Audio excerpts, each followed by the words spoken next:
Mira amigos, estamos en tiempos electorales en el Perú y yo creo que siempre es bueno aprender, reflexionar y aprender sobre los temas de las campañas, no solamente que han ocurrido, que ocurren en el país, sino fuera del país. Y el día de hoy nos acompaña en Redes y Poder Ricardo Amado Castillo, que está con nosotros aquí. Ricardo, gracias por acompañarnos. No, gracias, Alfonso. Siempre un gusto intercambiar ideas. Déjame solamente leer un par de líneas de tu currículum para saber quién es Ricardo. Y creo que es interesante conocer tu experiencia. Tú has sido asesor y participado en campañas políticas en Argentina, Brasil, Ecuador, México, República Dominicana desde hace mucho tiempo. Pero además de eso, eres profesor en la Universidad George Washington, en Washington, Estados Unidos, que tiene que ver con la gerencia política, es decir, tu vinculación a los temas electorales y de campañas políticas no es solamente teórico, sino práctico. Y esa combinación, estoy seguro que en estos minutos que vamos a conversar va a ser más interesante todavía el approach a la política, la aproximación a los temas políticos. En primer lugar te diría, tú has escrito un artículo hace poco que tiene que ver y dice volver a lo básico, conversar y construir confianza, conquistar un voto a la vez. Muy bien, ¿qué quiere decir esto? En la época en que estamos de redes sociales, en la época de tanta interacción, tú dices volver a lo básico. ¿Por qué, Ricardo? Gracias, Alfonso. Mira, vivimos una crisis que no comenzó necesariamente el año pasado, ni tan hace poco tiempo, pero está terminando de germinar. Una crisis de confianza yo lo digo con los políticos tradicionales, porque aclaro desde el primer segundo que no es una crisis de confianza en la política como motor de transformaciones, es una crisis de confianza con los políticos que se comportan de una cierta manera y le transmiten a la sociedad estar sordos a sus exigencias y estar de espaldas a sus exigencias. Bien importante lo que dices, porque no es la política, son los políticos. No es la política, son los políticos y los políticos tradicionales. Y donde los políticos tradicionales no tienen que ser los políticos viejos tampoco, son los políticos donde, insisto, se comportan de una cierta manera. El problema es que, claro, esa crisis, que no es exclusiva de Latinoamérica, también pasa en Estados Unidos. Estamos viviendo récords históricos de desconfianza con el gobierno, de desconfianza con la figura presidencial, de desconfianza con el Congreso. O sea, no es un problema latinoamericano. Eso normalmente genera desconfianza en la capacidad del aparato ejecutivo y legislativo de hacer transformaciones sobre tu vida. Y eso, Alfonso, sin ponerme demasiado esotérico, genera frustración y molestia en la gente. Entonces la gente está viviendo campañas electorales muy desde ese esófago. Cargados. Muy cargados, muy angustiados, muy inquietos de tener candidatos al frente que no entienden lo que les pasa, que no se toman el tiempo por entender lo que les pasa.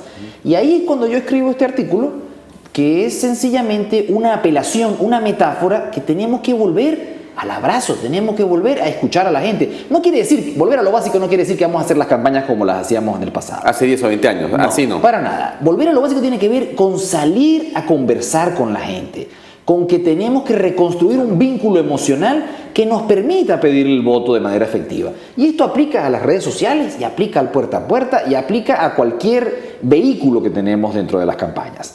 Yo creo que en ese sentido, bajo ese clima de desconfianza con los políticos tradicionales, tenemos la necesidad de salir a conversar con la gente. Salir a conversar con la gente, porque nosotros decimos, las encuestas nos dicen, y los instrumentos cualitativos, la gente quiere que los escuchen. Entonces nos ponemos en un cuarto de guerra, no sé cómo lo dicen acá en Perú, me imagino que igual. Es lo mismo, un cuarto de guerra. En un guarrón.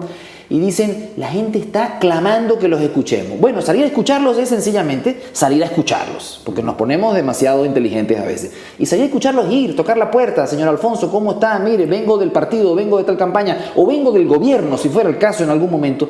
Queremos saber qué le pasa, queremos saber qué piensa, queremos saber qué quiere. Porque escuchar agudiza la capacidad de gestionar y de proponer. ¿Qué quiero decir con esto? Y la gente reclama eso, que es la política de antes. Porque mira, Alfonso, yo puedo venir a Perú y aterrizar en el avión, o a Nicaragua, o a Caracas, o a Sao Paulo, y no necesito una encuesta. Uno sabe que el problema número uno en muchos de estos lugares es la seguridad. Pero cuando uno escucha mejor a la gente, en algunos barrios te dicen, mira, aquí lo que queremos es que los policías se queden un par de horas más.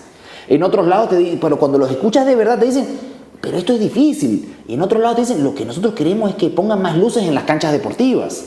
Entonces salir a escuchar a la gente es un reclamo porque quieren sentir que el gobierno, que los políticos están menos lejos. Los ciudadanos saben que resolver todos sus problemas es complejo.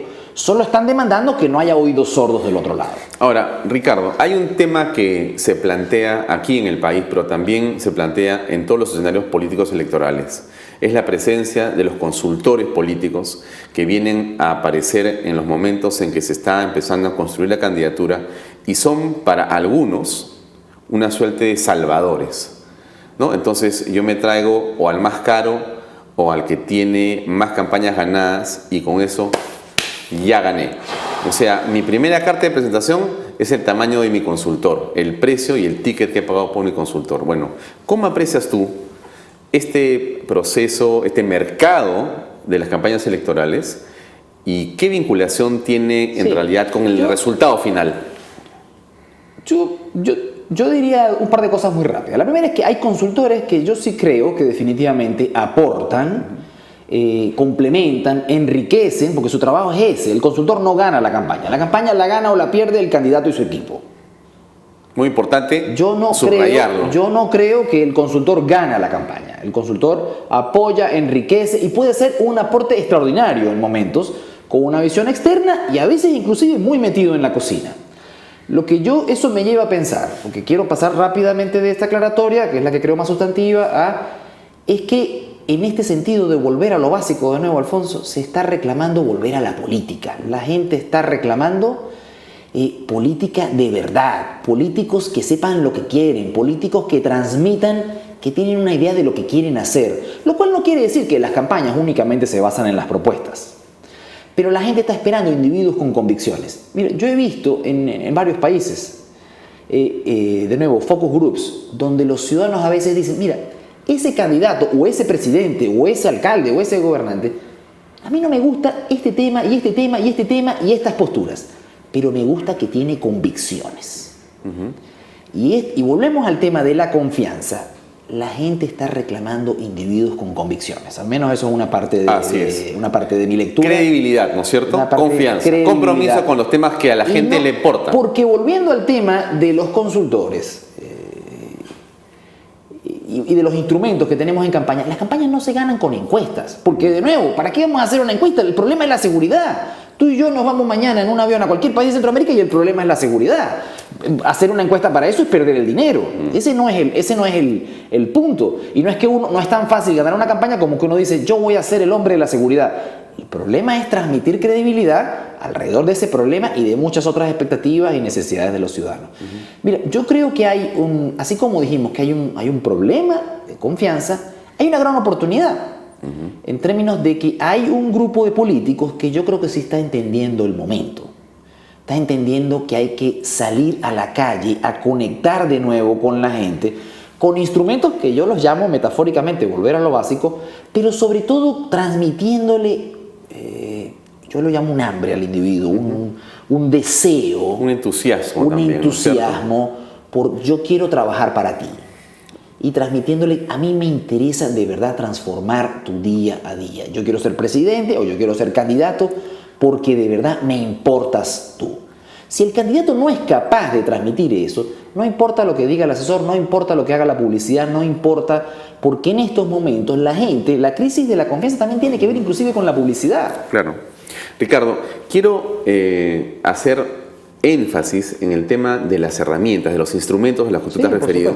Y por cierto, nuestro programa se llama Redes y Poder y por lo tanto quiero desarrollar el tema de las redes sociales. Quiero una pausa comercial y quiero regresar, Ricardo, contigo para hablar de las redes sociales. Se habla mucho de las redes sociales. Mucha gente cree que basta tener un Facebook para pensar que ya está casi en la línea de Obama, ¿no? Que es el mito de las redes sociales. Quiero, antes que me comentes nada, ir a una pausa y regresamos, amigos, con Ricardo Amado aquí en Redes y Poder en unos segundos. Permiso.